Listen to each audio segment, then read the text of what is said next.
This episode of It's the End of the World as We Know It and I Feel Fine was made possible by contributions from slaves like you. Thank you very much. Everybody was just thinking like we were thinking, like because I was buying into it completely. I was like, oh yeah, let's go make our bit of noise in this bunch of noise, and you know, and these leaders are going to listen and actually do something right. It just feels stupid. It's the end of the world as we know it. I feel fine. Good morning, slaves, and welcome to another edition of It's the End of the World as We Know It, and I Feel Fine, the show where vibes go to get harshed. You better now, man? Yeah. You better? Yeah. Feel alright, huh?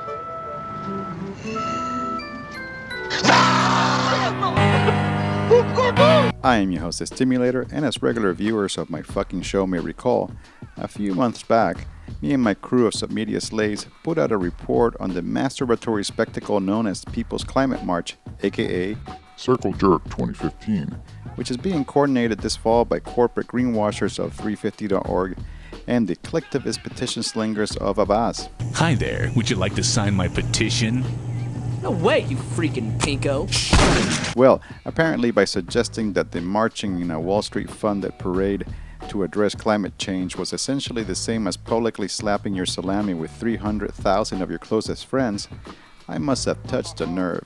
Because no sooner that this shit hit the interwebs, that my inbox began to fill up with shrilly worded emails from mainstream environmentalists, and concerned messages from peeps who said they agreed with me for the most part, but thought I had gone a bit too far. Fuck you, you fuckety fucker. What will you think when you are being basted in the broth of God's righteous indignation, motherfucker? Lol, and your website sucks ass big time biatch. And it turns out that y'all were right, because in the lead up to the historic COP21 climate conference kicking off November 30th in Paris, and no doubt influenced by the unprecedented popular demand for a more sensible energy policy, There's even people who are trying who are part of the government. A lot of Americans are going solar and becoming more energy efficient, not because they're tree huggers, although trees, are important. Trees are still my jam. last month the man your mama calls Obama tabled new legislation called the America's Clean Power Plan, a comprehensive wide-ranging initiative to restructure the United States capitalist economy and roll back emissions just in the nick of time to save humanity from cataclysmic runaway climate change. Nah, I'm just fucking with you. The role of corporate environmental NGOs like 350.org and smooth-talking shit peddlers like Obama is to promote the idea that a cushy transition to a new green capitalist economy is possible, if only enough peeps would just put their faith in the democratic process, either by voting or expressing their right to peacefully march in a giant fucking circle. This is the one that's going to change everything. But despite this comforting illusion, the hard fucking truth is that unless it is actually stopped, capitalism will continue to destroy the fucking planet. And the only way it can be stopped is by physically shutting shit down by direct fucking action. The United States is the second largest polluter on Earth behind China. To truly make a difference, We must overthrow the United States government. Like in Germany, where for the past 3 years eco-defenders have persistently put their bodies on the line to disrupt the operations of a massive fucking coal mine owned by German energy conglomerate RWE. This sprawling industrial monstrosity is the single largest source of greenhouse gas emissions on the continent. And the insane-looking industrial excavators used to pull low-grade brown coal out of the ground are some of the largest machines in the fucking world. The mine is located in the steadily declining Hambach Forest, one of the last remaining millennial forests in Western Europe, and consists of an interconnected system of conveyor belts and train stations which they transport coal to a nearby power station. Shutting down any link in this chain can deactivate the whole fucking thing. The sheer size of the mine, combined with the geography of the surrounding territory, makes it an ideal playground for the centralized actions carried out by small crews, and troublemakers in the region have been doing just that, occupying the surrounding forest with tree sets, blocking railroads, and chaining themselves down to excavators and other machinery to grind production to a halt. In the past 2 weeks, the mine has been shut down twice by activists chaining themselves to the main conveyor belt. and the repeated use of these tactics is beginning to have a serious effect on the company's bottom line. It really needs people to come here, to stay here, and do direct action. It's really a lot of sensitive infrastructure here that could be seriously harmed by just a small group of people. Whoa, this just took a dark turn. Anti-mining resistance is also heating up in motherfucking Greece, where residents of the northern peninsula of Halkidiki have been fighting for years against the development of the Mount Skouries open pit gold mine, owned by Vancouver-based Eldorado Gold. Construction of the site, which is already well underway, requires the clear cutting of a local forest, and critics charge that the mine, which is situated above a local aquifer, will inevitably leak all sorts of toxic shit into the local water supply. Anarchists and other peace have lent their support to the struggle against Skouries, which has included a February 2013 arson that torched the company's offices and damaged their machinery, as well as militant solidarity marches in the cities of Thessaloniki and Athens, where supporters have engaged the Greek riot pigs in street clashes. This struggle has heated up over the past several weeks, with the Syriza government temporarily suspending the operation of the mine on August 19th, and about 2,000 peeps heeding a call from Beyond Europe Coalition to join a demonstration at the site on August 23rd, which soon led to intense clashes between militants and the Greek popo. People don't just really walk in.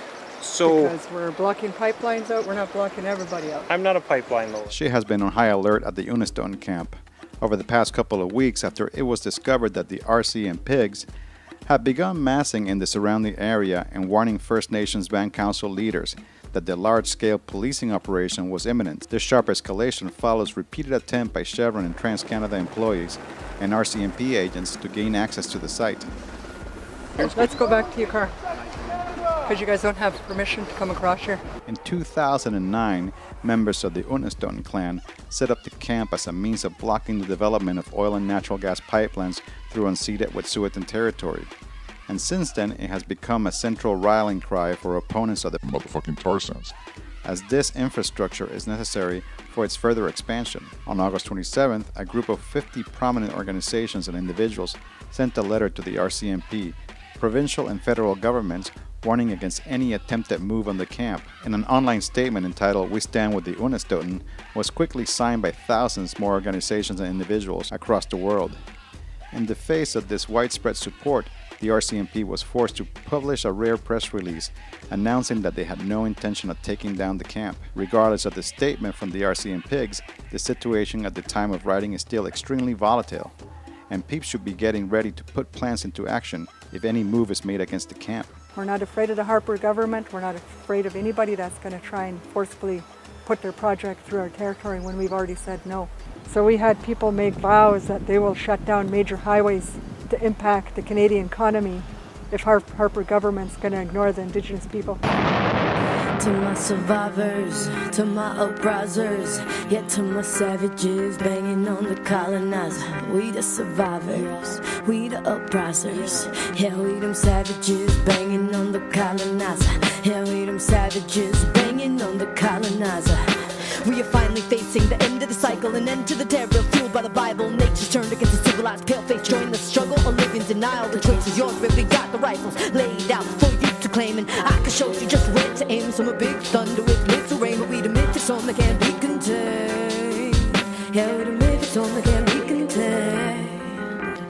How it feel knowing we're the very last survivors of a once wild world, and the ruling class don't want us around as reminders. We are evidence of the casual killings studied on Plymouth Rock. The genocide sparked by the thieving vile pilgrims. Any warriors out there listening, we need you if you're able. We need you to be willing. We defending our people, no more playing the victim. Around 10 years ago, lefties around the world were creaming their shorts because commie heads of state were sweeping elections all over South America. The media called this phenomenon the pink tide. Oliver Stone even made a fucking movie about it. But indigenous peeps have been considerably less stoked with these new socialist leaders, as their lands continue to be exploited by capitalist oil and gas extraction. Like in Bolivia, where even though indigenous President Evo Morales advocates for the rights of his peeps and Pachamama, or Mother Earth, Just last week, Guarani land defenders in the Chaco region were blockading roads in an effort to block oil extraction on their territories. Evo responded by sending 300 armed pigs to greet his comrades with a barrage of tear gas and ultra-savage violence. Or like in Ecuador, where President Rafael Correa, who made a big splash amongst the Greenpeace crowd when he enshrined the rights of Mother Earth in the Ecuadorian Constitution with the support of the National Confederation of Indigenous Nationalities of Ecuador, or CONAE, an umbrella organization of different native groups from across the country. Well, late last month, Rafael sent his dogs in to viciously put down a national stoppage called by the CONAE, brutally attacking his former allies and leaving many of them injured. But not all natives ended up getting their asses handed to them. In the Amazonian region of Macas, Ashuar homies chased down the pigs with spears in one of the most memorable riot porn clips I've seen in a long fucking time. Check this shit out. Oh my.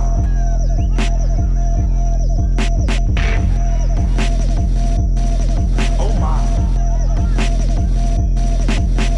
So, to find out more about the who, what, where, when, and how, I spoke with Carlos Perez Cuartambel, president of Ecuarunari, Ecuador's largest indigenous organization, and part of the CONAE. Hey Carlos, how the fuck are you? A bit beat up, rough up, wounded, but alive. In August, y'all made a call for a nationwide stoppage. How did it go? 2 de agosto que inicia el levantamiento con una caminata del sur del... On the 2nd of August, the uprising kicked off with a march from southern Ecuador to Quito. It was a march of 800 kilometers and it took 12 days. We arrived on August the 13th, which was the day we paralyzed Ecuador, with road blockades and marches in the main cities of the country, and of course in the capital of Quito, with more than 200,000 people. This national stoppage continued until August 22nd, and there were 200 injured and more than 200 arrested. We have been engaging in a resistance against the mining state, the capitalist state, the colonial state, the patriarchal state, the racist state, because we don't want mega mining in ancestral lands, no mega mining in water sources and zones of biodiversity. Desde agua en zonas de biodiversidad. And what the fuck are some of your demands? El presidente Correa President Correa has abused his power. He came in gathering all the proposals from indigenous peoples such as plurality, the right to resist, the rights of nature, the human right to water, 21 collective rights, basically a constitution filled with the rights, an ecological and humanist constitution. But on another part, it's alarming because it destroyed the governmental balance of power. Now there's no democracy in Ecuador, because he manipulates the Justice Department and he manipulates the legislature. On top of this, he wants to stay in power in perpetuity. In December, they are going to try to institute indefinite election terms. He has already ruled for 9 years, and because he can manipulate the legislature, he wants indefinite election terms so that he can rule in perpetuity and become a dictator. Our second demand is for an expansive land reform. Right now, 1% of private landowners possess 65% of the flow of water. That is to say, that water is now in private hands of landowners and companies that sell water. In the same way, 5% of the private landowners possess 60% of arable land. And now Correa wants to bring in legislation that prioritizes private landowners and prioritizes monocultures and prioritizes land hoarding, and that doesn't seem right to us. Because there are 1 million families in Ecuador that don't have a piece of land and who are literally kicked out of the countryside and into the city because there is no land or credits to buy land. On top of that, our resistance is against extractive industries. We don't want oil exploitation in the Yasuni in the Amazon. There was a lot of talk that the Yasuni was the lung of the Amazon, but Correa wants to exploit this ecological reserve, and we resist mining companies because they want to mine in water-rich areas, and they would dry out lakes, lagoons, and rivers, and through this, they will contaminate and poison us. This is why we resist. On August 19th, the motherfucking resistance beat the shit out of some cops in the city of Macas. Let's watch that shit again. Oh my. Anyway, what the fuck happened there? Bueno, no solamente es en Macas. It was not just in Macas. They took the political center of the executive and other areas on the zone.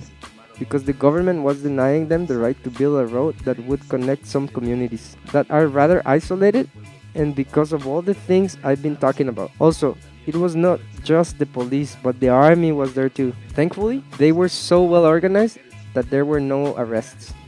But what we saw was a supreme resistance from the Achuar people. We didn't let the government get away with it. This ended when the government acceded to let them build the road. Oh, that's fucking great. But I think we need to watch that shit again. Oh my. Anything else you want to add? A pesar de esas detenciones, todas las detenciones han sido... Even through all the arrests, and through all the beatings, kickings, and punchings that we received, through all the injuries and traumas, even through all of that, people have taken the firm decision that when the people rises up, there is no way of stopping them, and that the only way to resist the current regime is to take to the streets, take to the squares, and to make the streets light up. El actual régimen es saliendo a las calles, saliendo a las plazas, haciendo de que las calles se calienten. Thanks, Carlos. And that about it for this edition of It's the End of the World as We Know It, and I feel fine. If you are new to watching my fucking videos, check the shit out. I put them out every other week.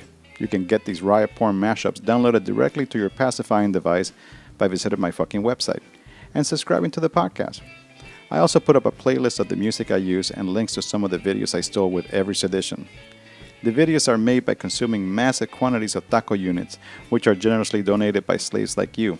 So if you want to do any of the shit I just mentioned, just visit my fucking website, stimulator.tv. With that in mind, I want to give many motherfucking thanks to all the slaves who transferred taco units to my belly in the past 2 weeks. So, muchas gracias to Willie, Gerard, Samuel, Jeremy, Renzo, Breton, Ranko, Alexandra, Andrew, Ricky, Audrey, Gomo, Gregor, Claire, Sarah, Premadasi, Gregory, Samantha, Martin, Jonathan, Steven, Christian, Shannon, Kyle, Dylan, Miguel, Francois, Benjamin, Jennifer, Jania, Anders, Justin, and Monica Albondigas. I also would like to give a warm welcome to the newest members of the Taconspiracy, Cami, Martin, and Johnny, Pepita Contasajo. Stay tuned this month for more reports from the streets of mayhem and from land defenders deep in the fucking woods. And remember, la lucha libre continúa, hermanas. They never gave us an option of ever fighting back. But we'll be damned if our people still get molested. Sit here praying for them sick motherfuckers and then protect them. And wonder why that summertime all of our people wanna die. Cause everybody turn away. It's out of sight and out of mind. We out of time though. We losing all that sacred. You mistaken this love for our people and call it hatred.